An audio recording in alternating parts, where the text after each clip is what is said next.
Hi, this is Dixie Jarko with Tom Cannon for Author Showcase. Today we're going to bring you a presentation that Beth Ziarnik gave at the Oshkosh Public Library on her journey as a writer and how she was published. She has about 450 non-fiction manuscripts that have appeared in Christian newsletters, newspapers, magazines, and anthologies.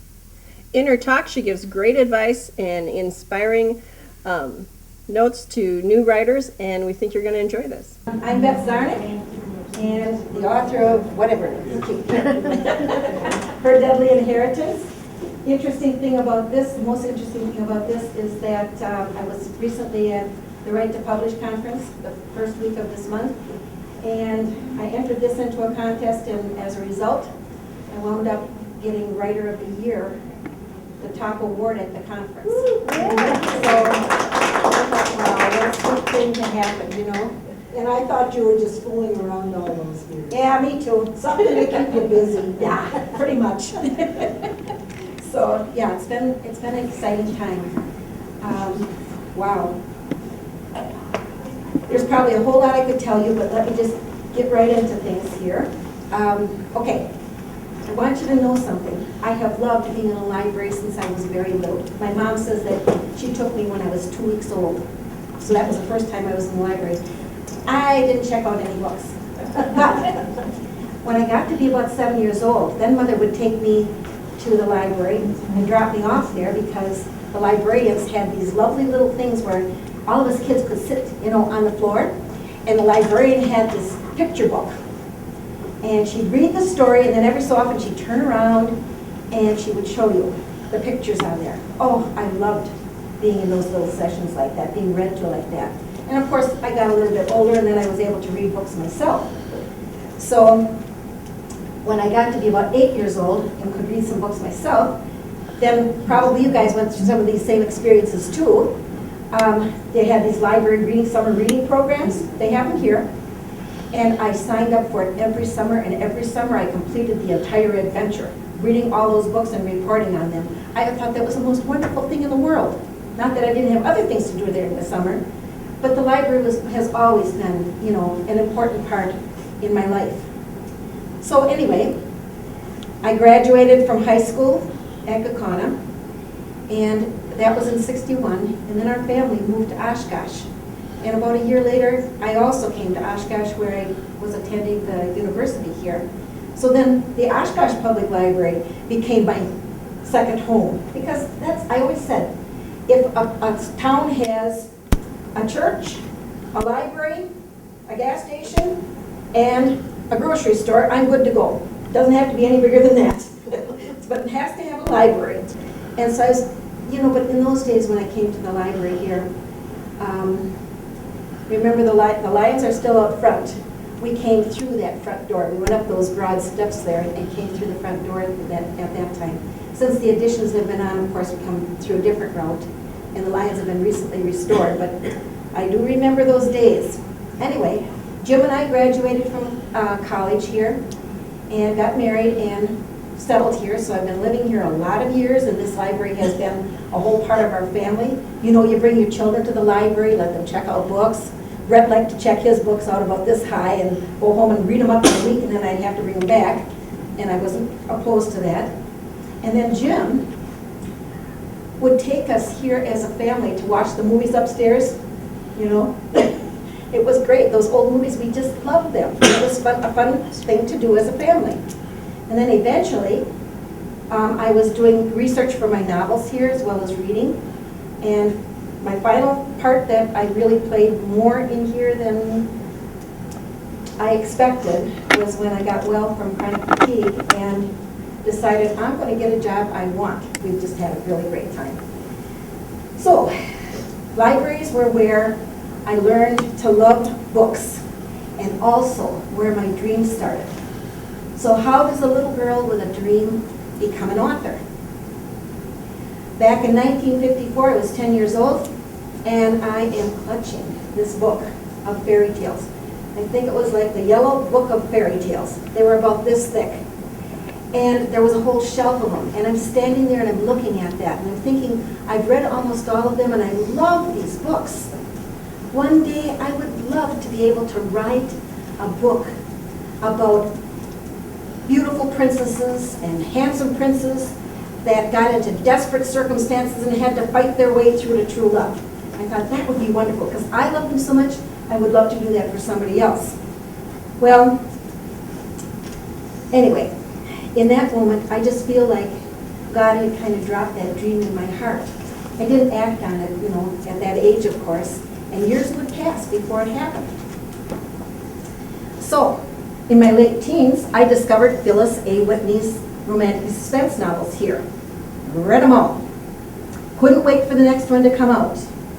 And not only that, but I started reading her articles on how to write romantic suspense and how to be an author. And at some point, I just decided that's the kind of book I would like to read.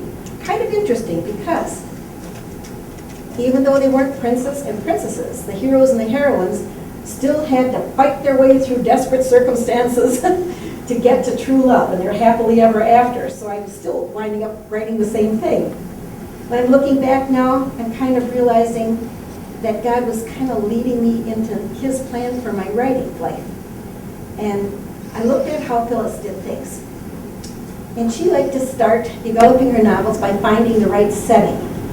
I thought that's kind of interesting. Most people start with characters and a plot line, but she liked to start with the setting. So I thought, okay. So I asked God for the right setting for my novel. And I was kind of like envisioning an island because it should be somewhat isolated. And maybe a town nearby that had a paper mill, because I grew up in Kaukauna and paper mill was our big industry there, and I was familiar with that. Now I say, write what you know. So anyway, at the Oshkosh Public Library, I found the answer to my prayer. It was a book called The Grand Island Story by Beatrice H. Castle.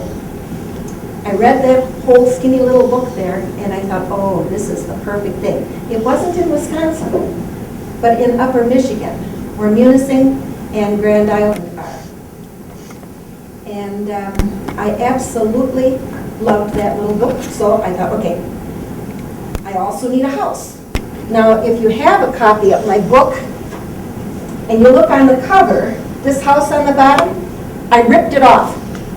It's actually Mark Twain's home in Connecticut. Wow. I know. What can I say? And they apparently don't care because they let us put it on the cover. There's all kinds of interesting things that happen as you're going through that walk as an author. So anyway, Jim and I decided that it would be good if I visited Grand Island, and we made 2 visits. So the first time, we were on foot. We didn't really know what we were going to run into or anything like that, but we rented this little cabin on the shore of Munising. I'm going to show you where that is, just a second. Here's the town, and we were on the shore right about here. The island is up north like that. Okay. And that first night when we arrived, it started raining. And we went through one of their classic storms. I mean, it was so loud. Jim and I were standing this far apart from each other. We could not talk to each other. The noise was immense. And we just looked at each other and started to laugh. Well, eventually the storm passed, and the next day the locals told us what was going on. This is kind of normal. They have these kinds of things. That kind of storm could actually break a long iron ore boat in half. It's that strong. So, but we weren't out on the water, of course. That wasn't a problem. But I never, ever thought I'd go through a storm that was that loud and powerful. Okay, we had to hire somebody to take us to the island because they didn't have a ferry at the time like they do now. And this guy drove us with his boat over to a dock that he said he could use. It was a private dock, but he could use it. And so he set us off at the dock, and he told us what time he would be back to pick us up. And so we started out on foot, and we explored we went to the east. And as we were doing that along Murray Bay's shore there on the southern part of the island, there were these log cabins that had been built way back in the 1800s. They were very strong. Some people were living in them, but there was one that they kept, and they still do, open, that's 2 rooms, and you could just go through it and explore what a log cabin is like, and what it would be like to try to live in something like that. Very sturdy. Can't believe it makes it through all of the weather that it does, but it does. So, we went further on down, and we came to the cemetery, and I've got a couple of pictures of that up there too. At this time, it is a cemetery where there are maybe 30 limestone, very old tombstones there. They're the upright ones. And they belong to people who lived on the island a long time ago, original settlers. And there are some newer ones that are embedded in the ground, but those are only relatives of these original settlers. Nobody else can be buried on that island. So it's a special kind of a place, but it's a lovely place. And there's scenes in the book that take place there, so you'll see what it's like when you do that. A little further on down is Duck Lake. The island actually has 2 lakes within it, which is interesting because the island itself is 8 miles by 3 miles. It's not that huge, but it was more than we could walk. We walked most of the southern part of the island and saw what I needed to see. And we walked along Trout Bay. If you see the island over there, they say it looks like a mitten. Okay, so with the thumb, that's called the thumb part of the island. So we walked along that Trout Bay as the top part there, walked along that and up into the thumb.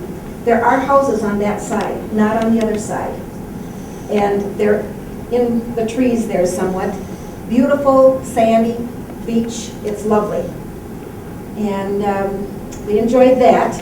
And when we were standing at that point, I was looking across. Now, if you look at the end of the point of the thumb there, and almost directly across, that's where I actually imagined my house, well, Mark Twain's house, to be. And below that was the strangest thing I'd ever seen. I thought, what is that? It was a tree growing right out of the middle of a cliff.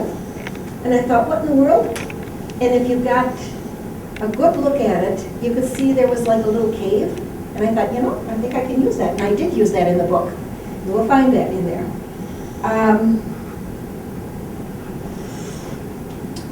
Okay, we really went around and explored quite a bit.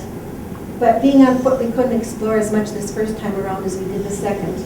And now we're on the other side of the island, and we're walking down to try to meet our boat. We're hearing these winds. They're coming from the top of the island and rolling down.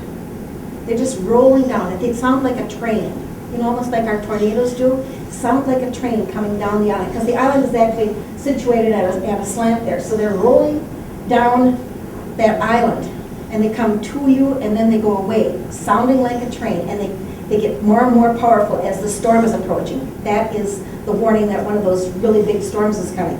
So Jim and I are trying to get down the island there, and oh my goodness, so tired. We'd been walking and walking and walking for the whole day, and by that time, I was commanding one foot in front of the other, and saying, okay, go over here. And then Jim looks to the side, and there's like a big ravine. We couldn't see the bottom, but we could see the trees that grew up from there. And he looked, and he saw this tree go like this. And he went, oh. And he goes, run, Beth! He just threw himself in front of that tree. I looked at him, and I says, oh, honey. The best I could do is to lay down and roll down this island. Fortunately, it was going downhill. But I would have to have seen the bear in order to do that. So what can I say? It was just too much. But I thought, wasn't that sweet and brave of him to throw himself in front of what he thought was a bear coming up there to get us? What a wonderful guy. So we were back in Munising the next day, and we went there during the week of the 4th of July because that has a setting, and that's part of the setting of my novel. And wow, talk about an old-fashioned 4th of July in a town that really has the feel of being in the 1950s, where people don't lock their doors and don't lock their cars and help each other and all that kind. It was really wonderful. So we're at this 4th of July, and they had sack races, and they had pie eating contests, and they had all egg throwing things. They were, all kinds of things were going on. What you see, what you read about in my book, when those scenes are in there, that's what it was like. That's what it's like to have a 4th of July in Munising. It's worth going there. A lot of people do that. As a matter of fact, people who used to live there and come back to visit relatives or come back for their class reunions, they all do that the week of the 4th of July. So this little town of 3,000 turns into, it explodes into how many people are actually there. And it's amazing. But they have, all of their class reunions are that week. All of their Christmases are that week because they don't know if they can get back there because of the storms that could be happening, at actual Christmas time. So they do everything the 4th of July week. It's just an amazing thing to see. Okay, and the other thing we did was we took a glass bottom boat cruise. That was so that we could see the shipwrecks that are in the harbor there. There's, you can't really be in that water for more than 5 minutes before you literally are dying, because the water is very, very cold. And if you do die in that water, you ain't coming up. You go to the bottom like a rock, and if they do find your body, even years later, they can process it just like you died yesterday, because it's like that cold freeze type of thing. I was amazed to find that out too. Okay, the second time we went, we were a little smarter. I called ahead, and I got in touch with the forest ranger there, and he offered to take us around the island. But before we even did that, we were driving up. If you go, to get to Munising, what you have to do is go past Peshtigo, on the northern side of Green Bay there. Keep going until you get to Manistee. There's a highway from Manistee directly up to Munising, and that's the easiest way to get there. And it's a straight shot. So we took that route. We got as far as the airport, which is called Hanley Field, which is kind of interesting because it's got grass for a runway. And they say even 747s could set down on there without any problem at all because it's a rock. It's a rock base, and they cut the lawn, and the planes go in and out, and they can. So it's not a commercial airport so much as there are plenty of people that have airplanes that come in and out. Probably more like our EAA type planes. And some were actually parked there. And then they had this little building that looked more like a house, and that's where the guy who was doing the tower stuff, talking the planes in and everything. So it was interesting to see that. Okay, so while we were at our motel in town, I interviewed the unofficial mayor of Grand Island. And he was kind enough to come, and that was kind of neat to do. Let me see. The island. From him I found out that the reason the island does not have any horses is because there's something on the island that would give them a disease and they would die. So the people on the island only run around in four-wheel drive or old cars that they think can handle the sandy roads. The sandy roads are pretty solid, but no horses and no bike. That's another way to get around. So in order to get there, the park ranger, Dave Worrell, and I've got a couple of pictures of him over here. One in the bottom corner there, he's standing with Jim, and another one where the two of them are in the cave. Anyway, Dave Worrell took time to take us around that island. So he took us over in the ferry. The ferry was actually used by a lumber company that was allowed to cut the lumber on the island. So we're on this ferry here, and there's a whole bunch of these guys on there too. They're chained to each other. They use chain gangs to cut the trees. And you cannot talk to them, you cannot go near them, You have to just stay to the side. And so I learned something about that kind of thing too. So we went over at the same time. Huh? I said, you found somebody you wouldn't talk to. Yeah, I found somebody I couldn't talk to. More like, but it was crazy. You know, I started talking to one of them and they stopped me right away. You know, so yeah, I learned there's some things you don't do. So anyway, we got over to the island and we had brought our own bikes and Dave picked up one out of the shed that they have for rangers over there. And then he also took 3 helmets out of the shed and we each had to wear a helmet while we're running around on the island there. And we went to some of the same places and I thought that was kind of cool. But the neat thing was he took us to the place where, when he and I had talked on the phone, where he felt would be the site where my house for my story would be, so that I could see what my people would be seeing in that area, and that was really wonderful. The other thing he did was take us to parts of the island that we didn't know much about, but we didn't go up as far as Echo Lake. That blue that you see on the top blue, the biggest lake inside of the island there. We never got up that far. We were biking and we were getting tired, so we went down that again. Only this time we were actually on the shore, can't really call it a shore, but on the edge of the island, following, you know, that far west side of the island there, on bike. And he said to me and Jim, as we were coming down, he said, be sure that you do not get too close to the edge and you keep an eye out for washouts, because if you get caught in one of them, you are going to go over the side of the island. And Jim was ahead of us, and he was just about maybe a wheel ahead of me, and he spotted the washout before I did, and my wheel was already over the top of it. And just as nicely as could be, he reached out, grabbed my handle, and he pedaled like crazy, and yanked me through that, or I would have gone off that cliff. I would not be speaking to you today, and there would be no Her Deadly Inheritance. And the funny thing is, when I was telling him about that more recently when we had a visit, he said, and my wife always says that I never pay attention. So I was really glad he was paying attention at that particular time. But anyway, when we got down to Williams Landing, which is where the ferry comes in, that's where he put the bikes away and we got into a Jeep and he took us up to Echo Lake. That's a little bit more of a jaunt. It's such a beautiful lake. You know what's really unique about it? Those storms that I told you about, when they're raging around the island, that lake stays perfectly calm. You know, you've always heard about the calm in the midst of a storm. That's an amazing place. Beautiful. And that's one of the settings for the book too. You know, as you're doing this kind of research, you're looking for things that will actually work within your story, of course. We also went to an auction in town. And this auction shed was huge.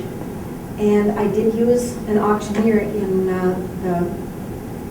the book. And I also used some of the things that I saw that were going to be auctioned off while we were there. It was very interesting. They had a cafe there that had the little gingham curtains, the red and white gingham curtains on the half windows there. And it made the most wonderful pasties. So of course we had to try the pasty. And we put the gravy on the side because otherwise it would be drowned. And I don't like my food drowned in gravy. But it was wonderful. It was so good. And of course I had to use that in the novel too, so you'll find that there. We toured a historical house that was in Munising. I make reference to it, but there's no scene that takes place there. But that was very interesting to go through that as well. That particular time when we were visiting, before the 4th of July took place, the picnic took place, we were watching the parade.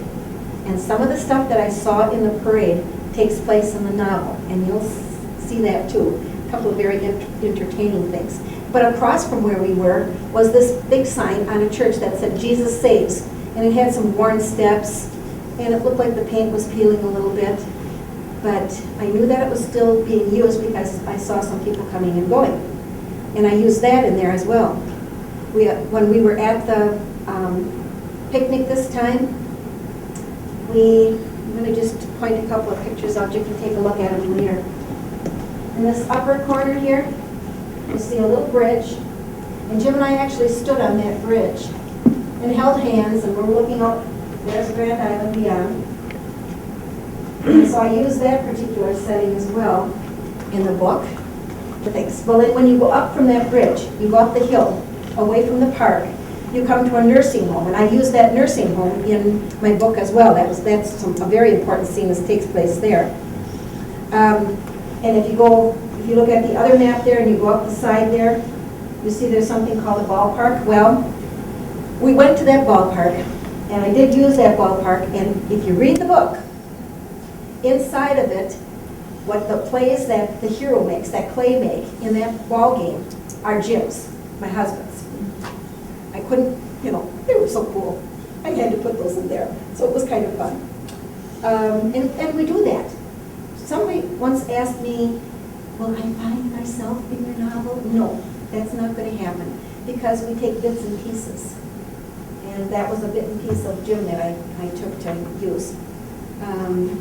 Okay, and then there's a boat landing. There are a couple of pictures up there with the boat landing, and that's where the big kiss took place eventually. And also that bay, Munising Bay, is so beautiful. There's a lot of kayaking that goes on there.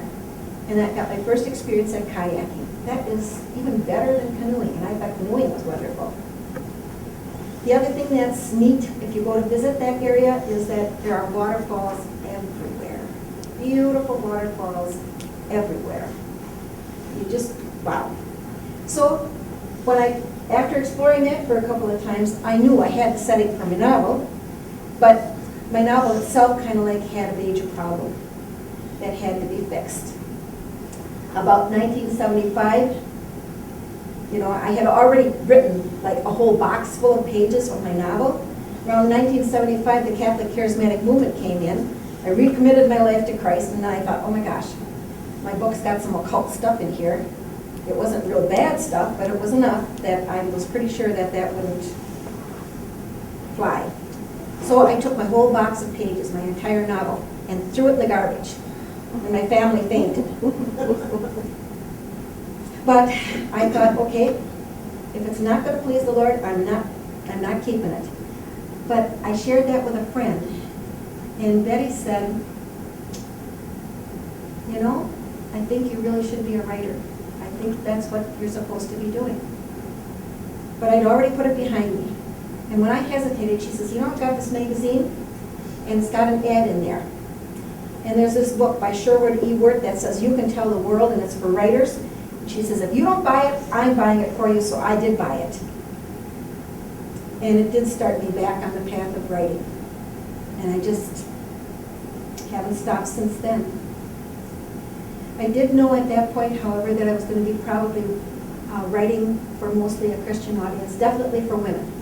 Definitely more for women, but men seem to like the book too.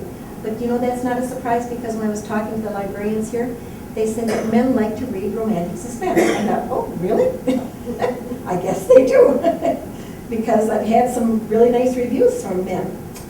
Okay, so here's my favorite genre. And I've got my setting. And I've got my story, I've got my characters, and I've got my worldview. I'm going to take it from the Christian worldview. Though that's not an overpowering element. People say there's not anything pushy about it at all. It's just there. Just like, if you wrote about yourself, it's going to be who you are. Well, this is who these characters are. So, I knew when I was writing that novel that I had a lot to learn. So I started reading everything I could about writing again. And I included articles, how-to articles and books by Christian authors as well as the others. In '82, I went to my first Christian Writers Conference. And right after that, a Christian Writers magazine came out, so I subscribed to that as well as the others. And in 1985, I started, along with Marjorie Berg, the Word and Pen Christian Writers Club. And it still is serving writers in the Fox River Valley today. I participated in critique groups because, something? You are not going to, if you're a writer and you do not participate in critique groups, you are not going to get better. It's not going to happen. And if it does, it's going to take an awful lot longer.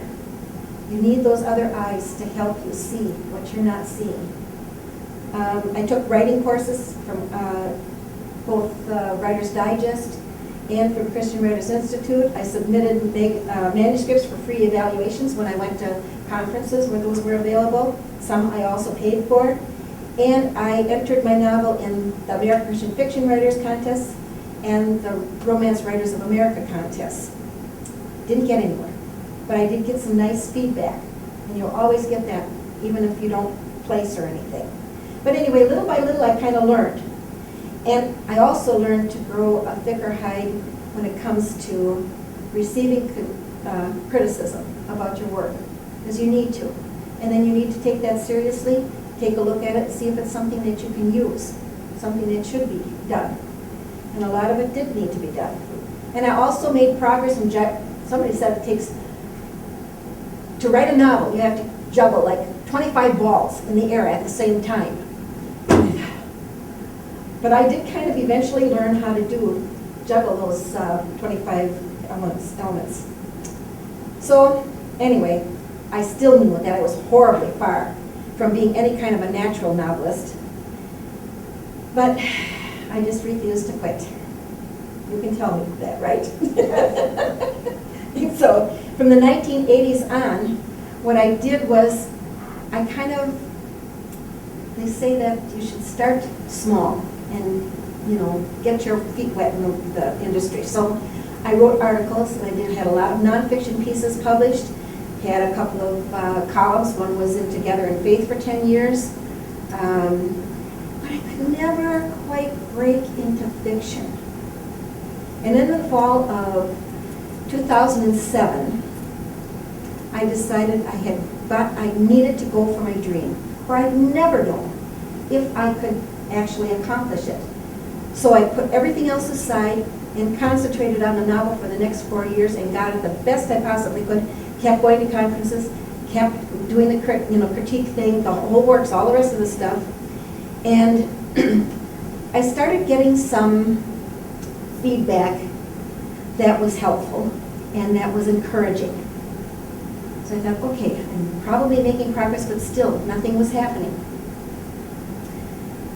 So anyway, I asked 3 people to be my prayer support, and all 3 of them, my sister-in-law Carol, and my youngest sister Shelley, she's 21 years younger than I am, and my friend Lois Wiederhaven, who was a writer friend, all agreed to receive from me each week prayer requests of things that I was working on, and the praise reports, you know, where the prayers were answered. It was wonderful.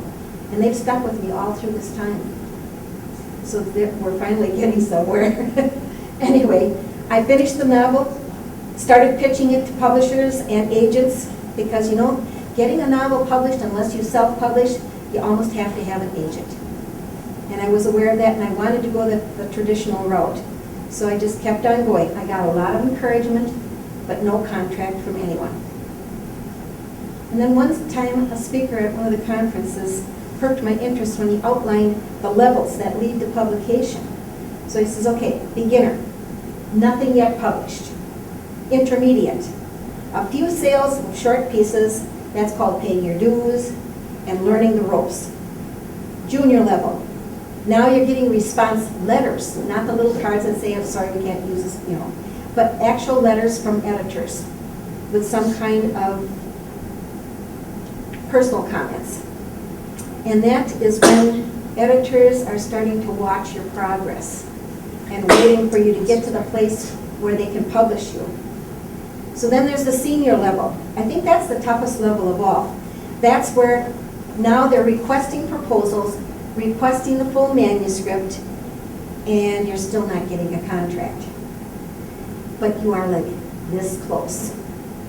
It's like a sliver away if you hang in there long enough. And I just kept hanging in there. I thought, okay, I'm just not going to quit. I'm just going to keep honing this thing. I'm going to keep honing my craft, and maybe it'll happen.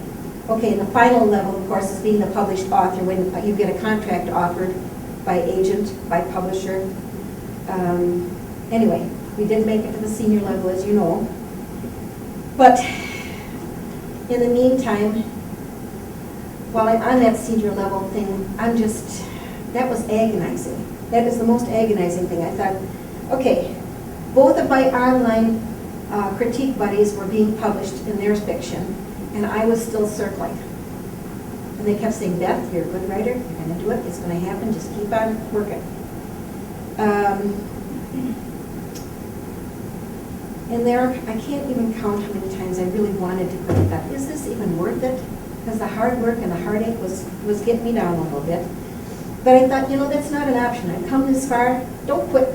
It might be just right around the corner. And a lot of writing professionals say this. They say, persevere. If you keep honing your craft and you don't quit, it will happen. And I'd heard that so many times that I really took it to heart, and I thought, okay, I'm going to hang in there. But I was still at the same time saying, but when? And then my husband,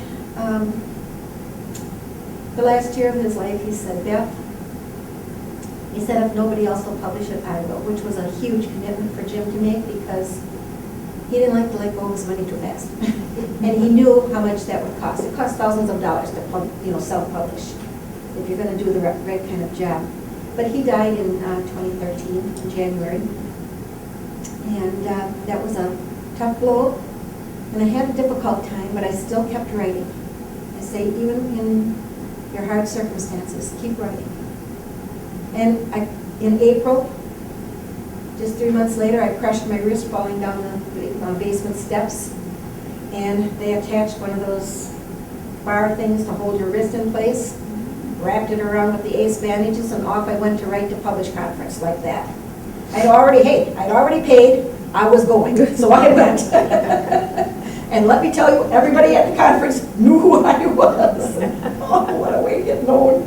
But anyway, I did go to the conference, but I didn't make any appointments. I didn't just feel like that was the conference for me to be doing that. However, at the end of the month, there I was. Now I'm in a cast. And I've got one hand. This hand is useless because any touching of the fingers was excruciating. So I've got one hand. You know how much typing you can get done with one hand? You've all done it, right? So I thought, okay, what can I do? And I was on LinkedIn and I started pressing buttons to invite different people to, link with me. And one of them happened to be Joyce Hart of the Heartline Literary Agency. And I knew Joyce. I only pressed buttons of people that I actually knew. I knew Joyce from several conferences that we'd met at before. I never pitched to her because she only did published authors. So we're chit-chatting back and forth, through LinkedIn. And all of a sudden she sends me a message. She says, I'm taking my son into the agency and I need some projects for him to look at. What do you have? Now she doesn't know about this. And I'm thinking to myself, wow, okay, that's very unusual. I sent her my list of 8 book projects that I had. She chose the novel that eventually got published. And I asked her for the weekend to get that proposal up to snuff. Worked on that with one hand, sent it out to her. 10 days later, her son Jim emailed me and he says, I love it, I want to see the whole book. Now we're talking 80,000 words.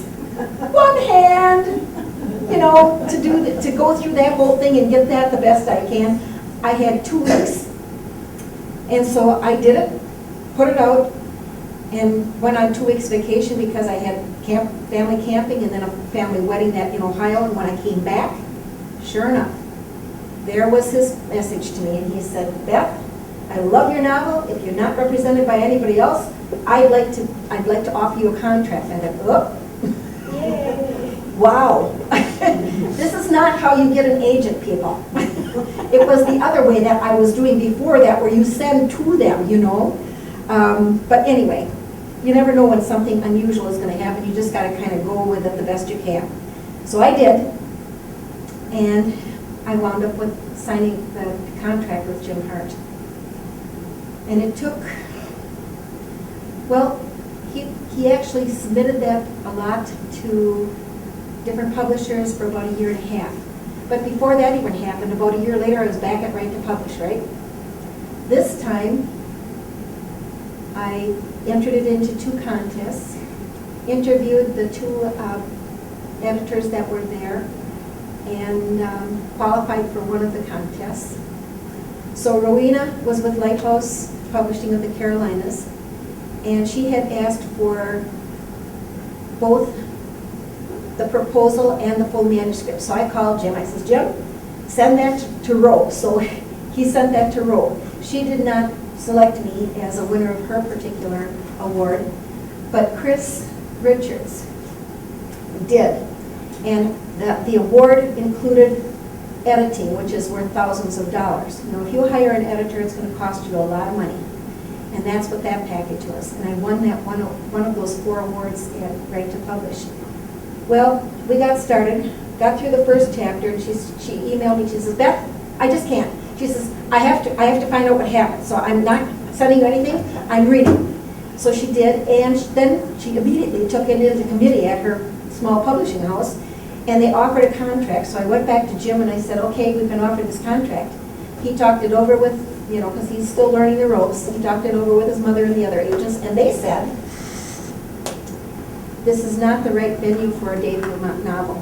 Now, I didn't know that, but they knew that. So we had to refuse that publishing contract. But that was in July, and in December, Rowena got a hold of Jim and was offering a contract with Lighthouse Publishing in the Carolinas. That was on December 8th, and I was completely stunned. I signed the contract 3 days later, and I didn't tell anybody. It just didn't seem real. So when I finally got to my Writers Club the next month, and just sat there and waited for my turn to tell what happened over the last, month or 2. And I said, and my novel sold to Lighthouse Publishing in the Carolinas. And the whole room just erupted, They're all, wow, this is great, this is wonderful. And I'm still in shock, so I'm enjoying what they're enjoying, but I'm still like, this can't be real. It was real because I'll tell you something. What Lighthouse does is they spend a whole year preparing you and preparing your novel to go out before the public to be released. And there's a reason for that. They want it to do the best it possibly can. So we went through a lot of edits. We went through a lot of tweakings. We went through book cover design. I got to approve to a certain extent. I got some input to that. That's not always the case with publishers, but I did for this particular one. You have to come up with a lot of people who will endorse your book and get those on board. You have to come up with a lot of people who are willing to read your book ahead of time. It's a little bit more raw state. And prepare reviews to be posted beforehand. And then about a month before the book comes out, before any reviews or anything hit, they actually put it out for pre-orders.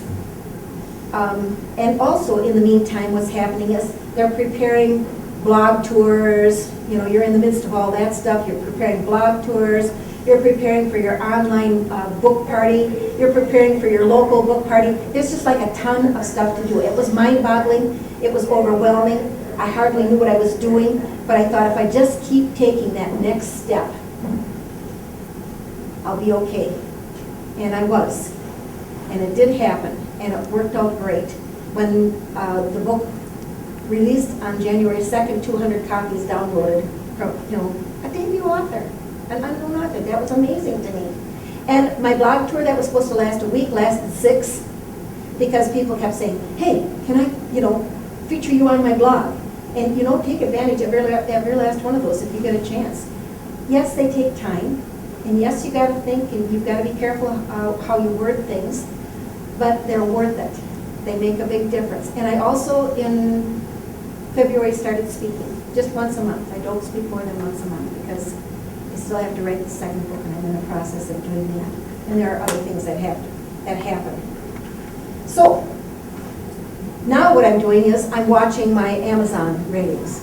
It's sort of like watching the gas prices, up and down, up and down. But The amazing thing is, this book has stayed on the top 100 in its category on Amazon since it came out, and that's a really long time for that to be happening. So I just feel like that's such a blessing, such a blessing. And of course, you already know that Writer of the Year thing, that blew me away too. Everything blows me away. Another thing that I didn't tell you yet was at the conference, my editor and I were sitting together with some others, and she turned to me and she says, Beth, we're talking about turning your book into a movie. That was about going to be my question. Yeah. When is the movie going to come out? Yeah, I don't know. I don't know if it'll ever come out. But you know, that's kind of a sweet thing to say. That's that he would even consider it. It's too much. It's just too much. You don't think that that's the way things are going to happen. And especially when it's your first novel. Thank you for watching. If you'd like to be on Author Showcase, please contact us on our Facebook page or at OshkoshAuthorShowcase@gmail.com. Otherwise, continue the conversation with Dixie and Tom via social media. Look for Dixie by searching for Daisy Jericho, and please check out her books, The Love Thief and Sparks Fly, on Amazon. You can find Tom Cannon on many types of social media, and please check out his book on Amazon, The Foul of Apathy. Our goal is to introduce local authors around Oshkosh and hear their stories. We want to thank the Oshkosh Public Library and the Friends of Oshkosh Public Library for supporting the creation of this show. If you are a writer and are looking for a community, we suggest the Oshkosh Area Writers Club and the Lakefly Writers Conference held each May.